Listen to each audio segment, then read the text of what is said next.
Production কি? You should have a plan. মানুষকে সঠিক রেডিও কন্টেন্ট দিতে তাকে কি কি করতে হবে? Which are the key elements of radio production? Bangla সিরিয়ালের প্রয়োজনীয়তা হচ্ছে শাশুড়ি বৌমা ছাড়া 16খানা এপিসোড ব্যাংকিং করা হয়, কোনো একটা শুরুতেই করতে পারবে না, তাই বলে কিন্তু এপিসোডটা চলবে না। সকালে প্রথম আধ ঘন্টা কি হবে, তারপরে কি চলবে, তারপরে কি চলবে, যেটা হাই পিকআপে আছে সেটাকে আমি চালাবো। প্রোডাকশন কি? নর্মালি প্রোডাকশন মানে সংগঠন, কোনো একটা সংস্থা, সে কি করছে? রেডিও প্রোডাকশন মানে রেডিও সংক্রান্ত কোনো সংস্থা, তাই তো? সে কি করে? রেডিও কন্টেন্ট তৈরি করে বা প্রোগ্রামগুলো চালায়, যে প্রথমে বললাম।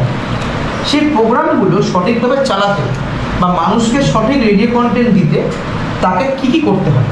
Explain about the key factors of radio production to form, মানে তৈরি করতে some radio content for the mass, জনগণের জন্য। অথবা which are the key elements of radio production, অথবা which are the main role to form a radio content. একই সব প্রশ্নের উত্তর একই আসবে। ফার্স্ট কি? প্ল্যান। আমি সারাদিনে কোনটা কি করবো, কতক্ষণ সময়ের জন্য কোনটা রাখবো, তার জন্য কি ফর কি? প্ল্যান। আমি প্ল্যান করলাম সকালবেলা বাচ্চাদের প্রোগ্রামটা। সকাল তো আজকে হয়ে শেষ হয়ে গেল না, 365 সকাল আছে তো আমার 52খানা সপ্তাহে 52টা সানডে তো আছে, তাহলে 52টা সকাল নিয়ে আমি কী করতে হবে? রিসার্চ করতে হবে। ডে 1-এ মহাভারতের কাহিনী বললাম, ডে 2-তে আমি কী বলবো, ডে 3-তে কী বলবো, মানে তৃতীয় রোববারে কী বলবো। You should have a plan হলো, বাট এই প্ল্যানটাকে এক্সিকিউট করতে মানে পরিচালিত করতে what can I do? The first step is we have to research about the plan বা কানেক্টিং উইথ দ্য প্ল্যান বা regarding with the plan. Plan সাপেক্ষে আমাকে কী করতে হবে? রিসার্চ করতে হবে যে আমার 52 নম্বর সপ্তাহে কোন প্রোগ্রামটা চলবে। যে কোনো মিডিয়া হাউসে জেনে রাখবি 16খানা এপিসোড, এখন কমিয়ে 8খানা করে দিয়েছে, 16খানা এপিসোড ব্যাংকিং করা হয়।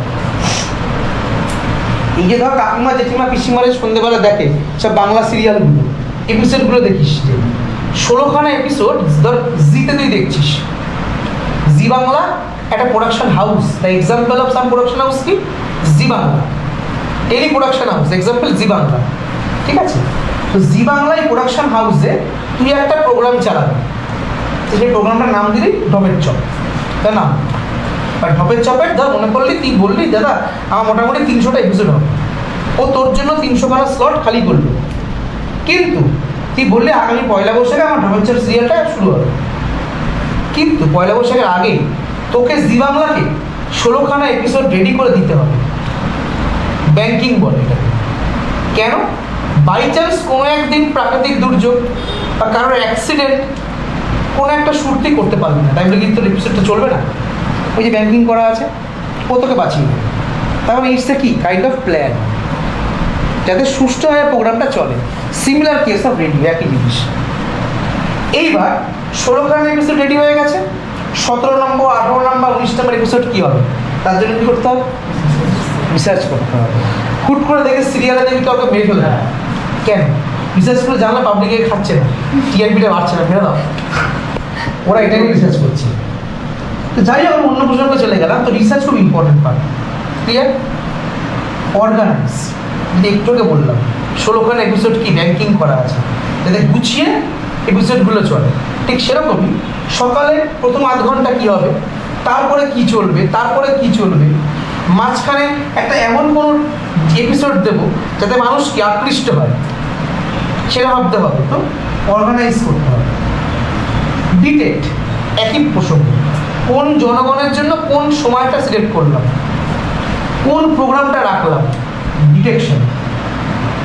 এবার ইউটিলাইজ, আমি যে দর্শকগুলোকে সিলেক্ট করলাম বা আমি যে রেডিও কন্টেন্টগুলো সিলেক্ট করলাম তা কতটা ফলপ্রসূ, কতটা প্রয়োজনীয়, তার ইমপ্লিমেন্টেশন কী আছে। এই বাংলা সিরিয়ালে ইমপ্লিমেন্টেশন কী আছে? বাংলা সিরিয়ালের প্রয়োজনীয়তা হচ্ছে শাশুড়ি বৌমা ছাড়া, মানে ক্যাচার লাগে, মজা করে বললাম। তো আজকে আমি ধর মনে করলাম মঙ্গল অভিযান নিয়ে কোনো একটা সায়েন্টিফিক কোনো একটা রেডিও কন্টেন্ট তৈরি করবো, তার ইমপ্লিমেন্টেশন কী? আগামী ইয়ং জেনারেশনকে বুস্ট আপ করা, কিছু শেখানো, মহাকাশ সম্বন্ধে মানুষ জানুক। ক্রিয়েট, ভিডিও কন্টেন্ট কী করতে হবে? ক্রিয়েট করতে হবে। প্ল্যান করলাম, রিসার্চ করলাম, অর্গানাইজ করলাম, ডিটেক্ট করলাম, প্রয়োজনীয়তা বুঝলাম, সবই তো করলাম, ভাই বানাতে তো হবে, তাই ক্রিয়েট করতে হবে। তাই এরপরে এলো কি? ক্রিয়েট। ক্রিয়েট তো করলাম, তারপরে কি করবো? ট্রান্সফার, মানে এই অ্যাম্পলিফায়ারের মাধ্যমে মানুষের কাছে পৌঁছে দিতে হবে, ট্রান্সফার করতে হবে। তারপরে কি আছে? ইনোভেট। ইনোভেটের সাথে আরেকটা জিনিসও যায়, ইনফরমেশন। ইনোভেট মানে হচ্ছে যে নতুন কিছু তৈরি করা। কি তৈরি করছি? ইনফরমেশন, যেটা পৌঁছাবে। ঠিক আছে। ও ফর কি? অপটিমাইজ। অপটিমাইজ মানে হচ্ছে ধর কোনো কিছুকে এক্সিকিউট করা, আমি ব্যাপারটাকে সঠিকভাবে করলাম। লাস্টে নিউটার বা ইয়েল্ড, আরেকটা শব্দ হয় ইয়েল্ড, মানে কি? যেটা হাই পিকআপে আছে সেটাকে আমি চালাবো। ঠিক আছে। তো এই হচ্ছে প্রোডাকশন হাউসের মেন কি এলিমেন্ট।